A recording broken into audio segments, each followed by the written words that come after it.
What if the world's brightest flame was almost extinguished before it could shine? In the narrow streets of Bento Ribeiro, Rio de Janeiro, a skinny boy named Ronaldo Luis Nazario de Lima chased a ball made of rags. Born in 1976, he was just 10 when his father left, and football became his only escape, his only dream. At 13, he played barefoot, faster than kids twice his size, dribbling through puddles and poverty with the same joy he would one day show in front of 80,000 fans. By 16, in 1992, the boy they called Ronaldinho was already unstoppable. Scouts saw him as a blur, a mixture of grace and power they couldn't explain. He joined Cruzeiro, scoring goals that looked like illusions. His speed, his balance, his lightning cuts through defenders. It was like watching a storm move through still air. Stay till the end, because what happens next will give you goosebumps. In 1994, at just 17, he was called up to the Brazil national team. He didn't play much that year, but he watched, learned, and waited. 2 years later, Europe came calling. PSV Eindhoven, Barcelona, Inter Milan. Every time he touched the ball, defenders froze. His trademark move, the body feint, the step over, the sudden burst, was poetry in chaos. He didn't just beat opponents, he humiliated them with beauty. By 21, he was already the best in the world. They called him O Fenomeno, the phenomenon.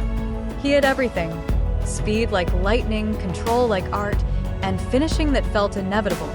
But life, as always, has a way of testing even the greatest. In 1999, disaster struck. His knee, the same one that carried him past thousands, snapped. The world held its breath.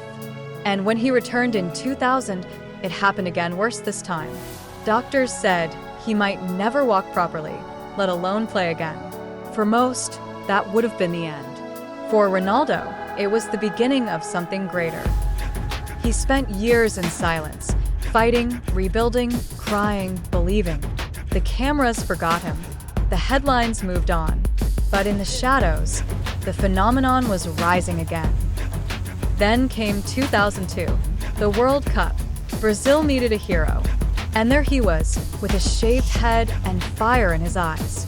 Game after game, he rose from the ashes, faster, smarter, deadlier. 8 goals. A final against Germany. 2 strikes that rewrote history. From broken knees to world champion, Ronaldo had done the impossible. He returned to Europe as a living legend, Real Madrid, Milan, Corinthians, and even as his pace faded, his genius never did. His touch, his intelligence, his joy for the game, they reminded everyone that greatness isn't just about talent, it's about resilience. Because Ronaldo's story isn't just about goals. It's about a man who fell, shattered, and rose again, not once, but twice. And maybe that's why, even today, when people hear the name Ronaldo, they don't just think of football, they think of hope. Ronaldo Fenômeno, the man who taught the world that true power comes from rising AF.